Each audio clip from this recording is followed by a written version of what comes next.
کائنات میں سب سے بہترین انسان نبی اور رسول ہوتے ہیں، اور اللہ نے اپنے محبوب پاک کو نبیوں کا امام بنایا ہے۔ اس فضیلت کو سمجھیں۔ یہاں نا جو لوگ لاڈلا کہلاتا ہے نا کوئی بندہ کہ میں لاڈلا ہوں، ویسے یہاں لاڈلے بدلتے رہتے ہیں، کبھی کوئی لاڈلا ہوتا ہے کبھی کوئی لاڈلا ہوتا ہے، ویسے یہاں لاڈلے بدلتے ہیں، لیکن جو لاڈلا ہوتا ہے نا وہ بتاتا بھی ہے کہ میں لاڈلا ہوں۔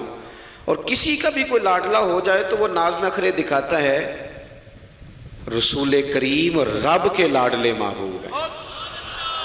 لیکن جو بات میں نے آپ کی خدمت میں عرض کرنی ہے آپ اس پر توجہ کریں گے۔ حضور امام الانبیاء ہیں، اللہ کے محبوب ہیں، نبی پاک علیہ السلام کا پتھروں نے کلمہ پڑھا ہے، چاند حضور کے اشارے پر ڈوبتے ہوئے واپس لوٹ آیا ہے، سورج ڈوبتے ہوئے آ گیا ہے، چاند کے 2 ٹکڑے ہوئے ہیں، یہ ساری حضور کی شانیں۔ اللہ نے اپنے محبوب کو معراج عطا فرمائی ہے۔ لیکن ملت کے جوانوں، آپ کو پتہ ہے ہمارے نبی پاک کا سب سے پہلا تعارف کیا ہے؟ حضور کا سب سے پہلا تعارف یہ ہے کہ یہ صادق اور امین ہے، یہ سچ بولتے ہیں۔ حضور کے اسوہ نور کی پہلی بات جو لوگوں کے سامنے آئی تھی وہ یہ تھی کہ یہ صادق ہیں، یہ سچے ہیں، یہ جھوٹ نہیں کہتے۔ آپ کو پتہ ہے رسول پاک صلی اللہ علیہ وسلم سے پوچھا گیا تھا حضور مومن کنجوس ہوتا ہے؟ فرمایا کبھی ہو جاتا ہے۔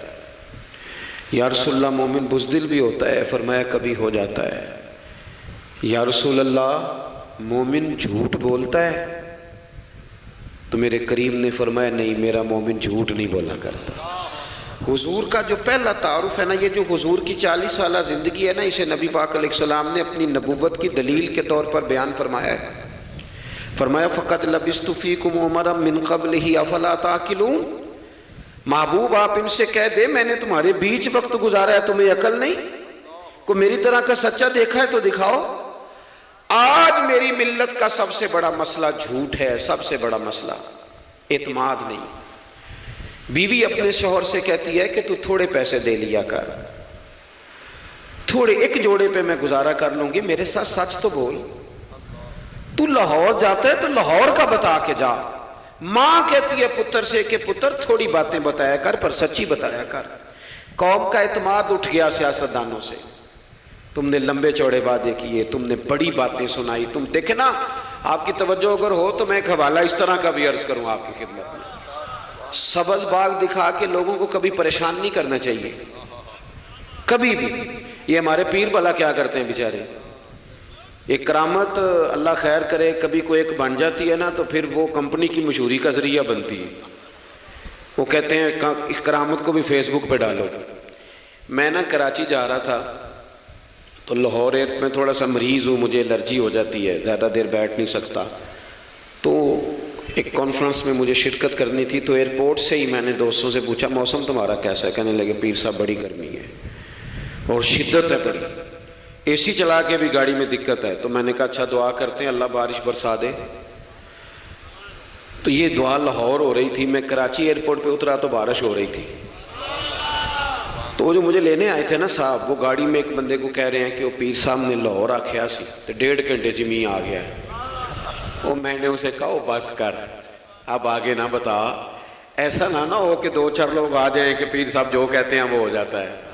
جیڑے محرم راز حقیقت دے اور راز حقیقت کھول دے نہیں، جیڑے محرم راز حقیقت دے اور راز حقیقت کھول دے نہیں، اے جنہ ویکھیا نہیں او کرن گلاں، جنہ ویکھ لیا ہو تے بول دے ہی نہیں۔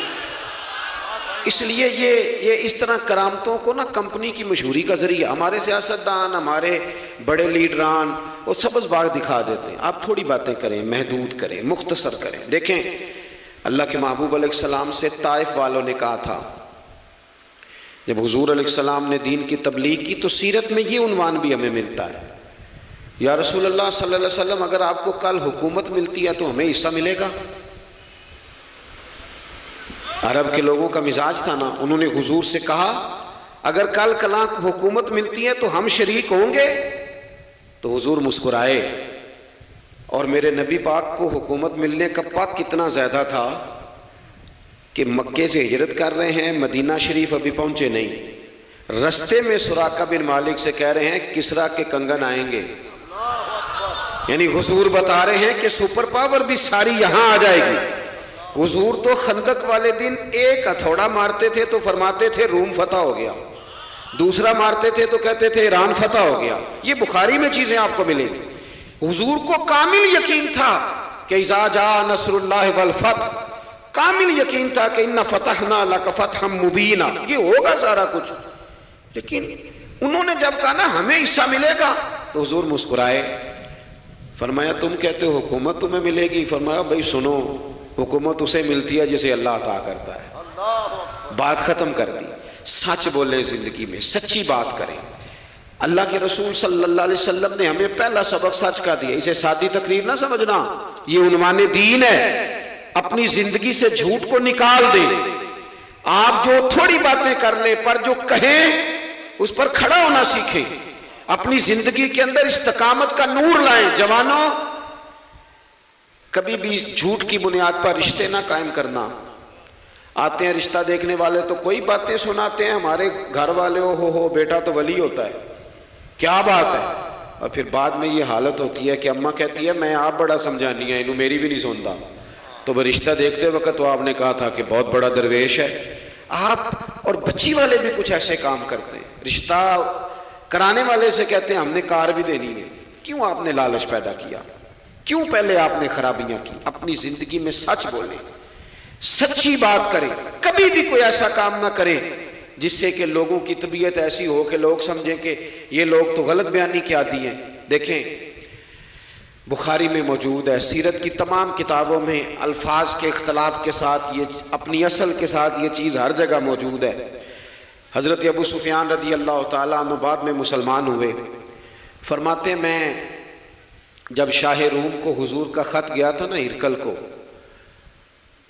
حضور صلی اللہ علیہ وسلم نے اس سے کہا کہ کلمہ پڑھ لو، خطوط لکھے نبی کریم نے۔ اس نے کہا یہاں ڈھونڈو کوئی عرب کا سردار اگر آیا ہو تو میں ملنا چاہتا ہوں۔ ابو سفیان کہتے ہیں میں بغرض تجارت وہاں موجود تھا، مجھے لوگ پکڑ کے بادشاہ کے پاس لے گئے، میں کلمہ نہیں پڑھتا تھا۔ جب کوئی کسی کا مخالف ہوتا ہے تو اس نے کوئی کہانی بھی یاد کی ہوئی ہوتی ہے۔ ان لوگوں نے کہانی بھی یاد کی ہوئی تھی، معاذ اللہ جادوگر ہیں، شاعر ہیں، یہ کہانیاں بھی سناتے تھے۔ کہتے ہیں کہ مجھے وہ لے گئے، بادشاہ کے سامنے کھڑا کر دیا۔ اب بادشاہ نے سوالات پوچھے، میں کوئی حق میں نہیں تھا کہ میں حق میں باتیں کرتا، میں تو اس وقت تک کلمہ نہیں پڑھتا تھا اور جو کفار کہتے تھے وہ ساری باتیں میں نے کرنی تھی۔ کہتے ہیں بادشاہ نے اپنے دربار میں کھڑا کر کے سوال کیے، بڑے سوال پوچھے، بڑے میں نے جواب دیے، بڑے سوال پوچھے۔ یہ بھی پوچھا کہ ماننے والے ان کے غریب ہیں کہ امیر ہیں؟ میں نے کہا نہیں، ماڑے ماڑے بندے ہیں۔ میلاد کے جلوسوں میں بھی ماڑے ماڑے بندے ہی جاتے ہیں، ماڑے ماڑے ہیں، غریب لوگ ہیں۔ اس نے یہ بھی پوچھا کہ ماننے والے بڑھ رہے ہیں یا گھٹ رہے ہیں؟ میں نے سارے جواب دیے۔ او ملت کے جوانوں، خدا را میری بات سننا۔ ابو سفیان کہتے ہیں غیروں کا دربار، سوال کرنے والا بھی کلمہ نہیں پڑھتا، ابھی جواب دینے والا بھی کلمہ نہیں پڑھتا۔